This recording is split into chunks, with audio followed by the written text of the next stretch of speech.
Jedi variant cosplay as a femme presenting Doctor Strange.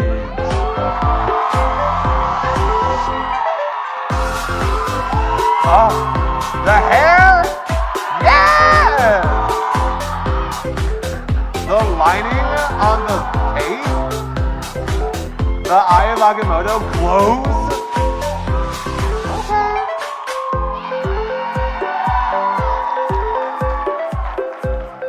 That's incredible.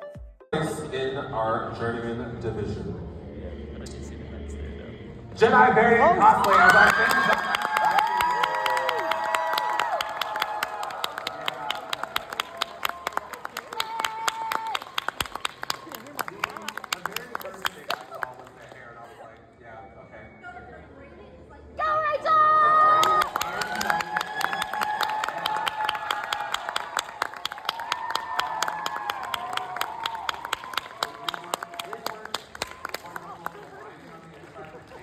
Hey guys!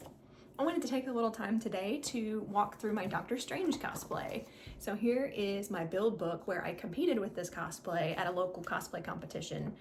So I competed with this one in December at YamaCon in Pigeon Forge, Tennessee. It's my favorite contest to participate in. I just love the way that it's structured, the judging for it. It's just my favorite of all the contests that I've participated in so far.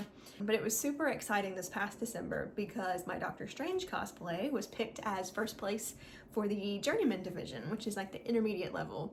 So most cosplay contests, if you're not familiar with the structure, they'll have like a novice, which is the beginner, Journeyman is the intermediate, and then master's level, which is the highest. And so now I need to be competing in the master's level since I won first place in the Journeyman division at this contest. So that's really intimidating for me, but also super exciting. But anyway, I just wanted to take a little time today to walk through all the pieces of that cosplay, my Doctor Strange outfit, and then kind of talk about the process of how I made it and just walk through all the different parts of it. So let's get to it.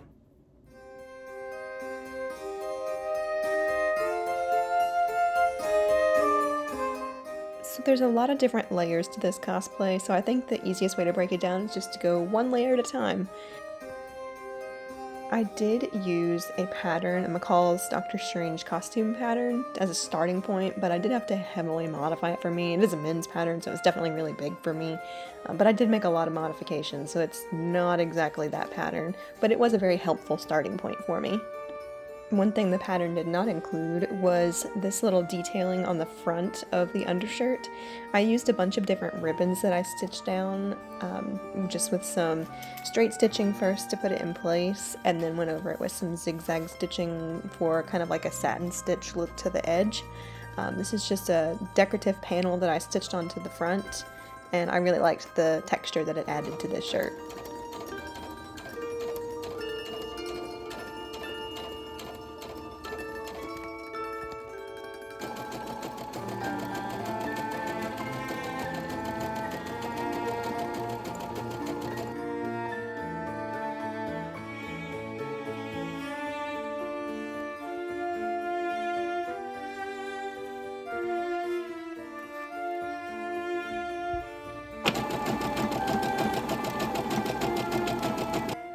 Don't forget to press your seams, it makes a whole world of difference. I have to remind myself to do this all the time.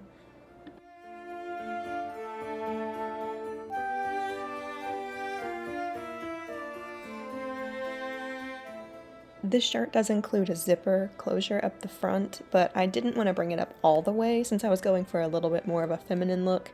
I liked having the neckline being a little bit more low cut.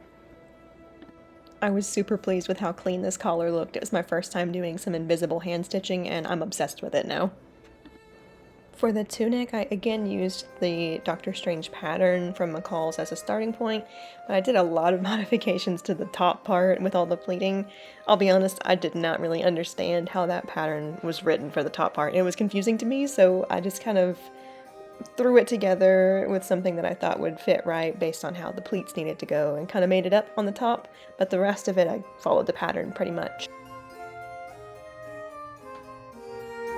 I used the selvage edge of some fabric I had laying around, as well as some old blue bias tape, just to create some different kind of textures around the trim of this tunic. And surprisingly for this pattern, the pleats are not actually supposed to line up between the top part and the bottom part, so don't come for me for where they don't line up. That's how the pattern actually was. But I do love the way all of the pleats turned out, especially on the bottom. So this tunic actually has some slits up the middle of the back and then each side. The way it's constructed, it's really kind of like a vest. The front part of the vest, instead of being a solid piece from the top all the way to the bottom, it stops at the waist and continues down, but the back pieces are just one solid piece from shoulder down to the base. This cosplay has so many belts. I didn't get around to making those black belts, those were thrifted, but I did make the rest. And this base belt, kind of like a corset piece almost, it is made from some upholstery vinyl faux leather kind of material. I just made a long strip of it and I added this pleated fabric over the top to make that one more decorative looking section. It's held together with a few different snaps and some Velcro. I did add some little rivets, but they're just for decoration. They don't actually hold anything together for this belt. And then we get into the rope belts. I had to learn how to do this. I bought some, I think it's called macrame rope, and I found a video online that walked me through like a 10-strand braid, I think is what it was. It was pretty easy once I figured it out. My hardest part was figuring out how to weave in the ends. You can see up here it got thicker on this end where I had to weave in the ends, but it was super clean everywhere else. So if you have any suggestions on how to finish off stuff like that, feel free to drop them in the comments.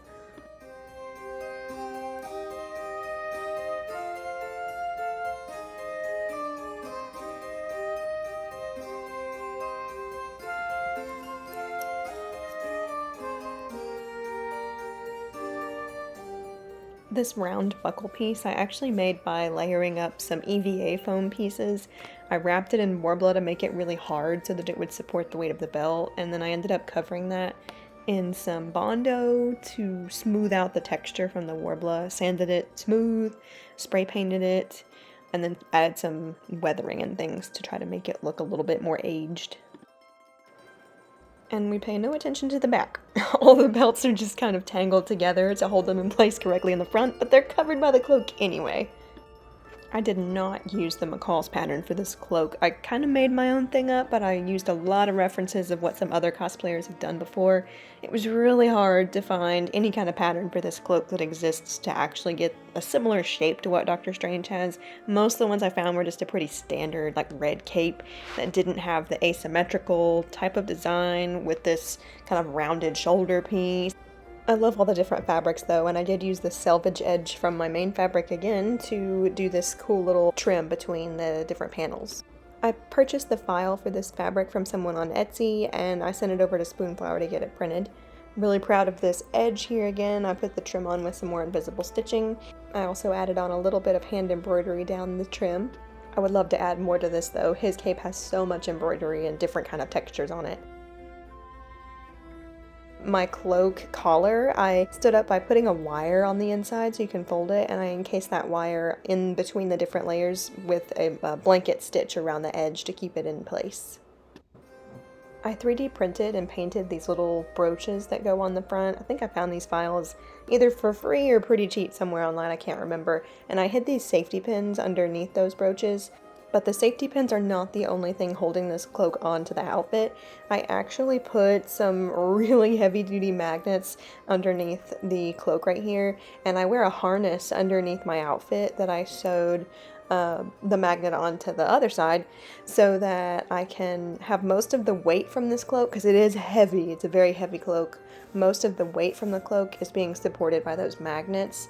The safety pins are really just holding down those edges in place. I like having the cloak attached to the harness instead of the actual cosplay. That way it's a little bit more transferable, I guess, in case I wanted to do some other versions of Doctor Strange or just wear it in a more casual way. And even though I do have some safety pins in place to hold the edges down, they're not necessary for supporting the cape, they just really are needed, otherwise they're just going to flap around. in place. But as you can see, I'm kind of jumping around. The cape stays in place really well with the magnets. They do support it pretty well.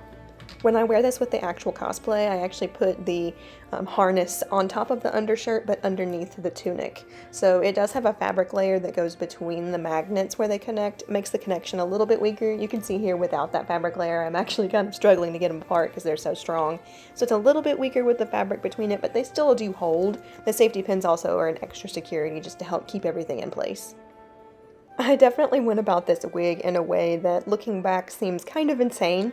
I really wanted to do this short hairstyle based on some art that I had seen, and I decided to start with like a full-length wig. It's from a seller that I like, and I trust their wigs, and I know that I like their quality. But I ordered a really long wig and decided to crimp all the hair before cutting it off, which I could have saved a lot of time by cutting it first. Whatever. The wig worked in the end, but I decided to cut this kind of pixie looking style with long bangs in the front.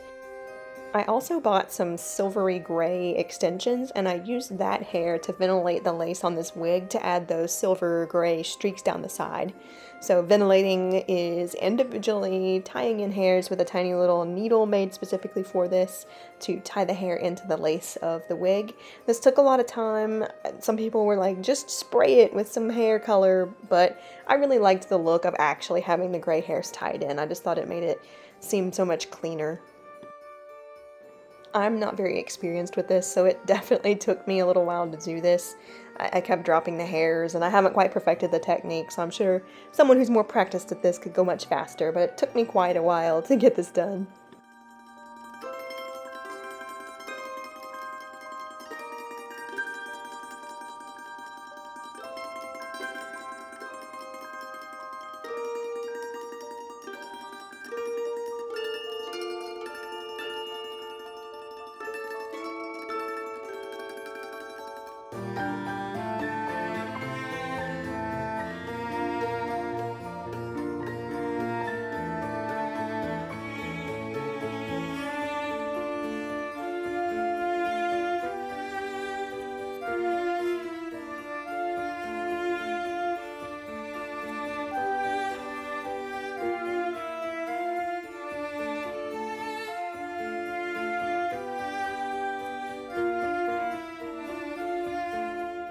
I had fun figuring out how to make the Eye of Agamotto necklace.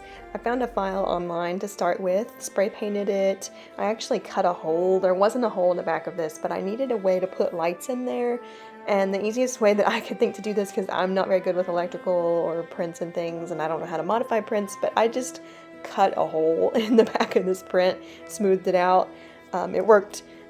And I decided to use these balloon lights for the Eye of Agamotto to make it glow.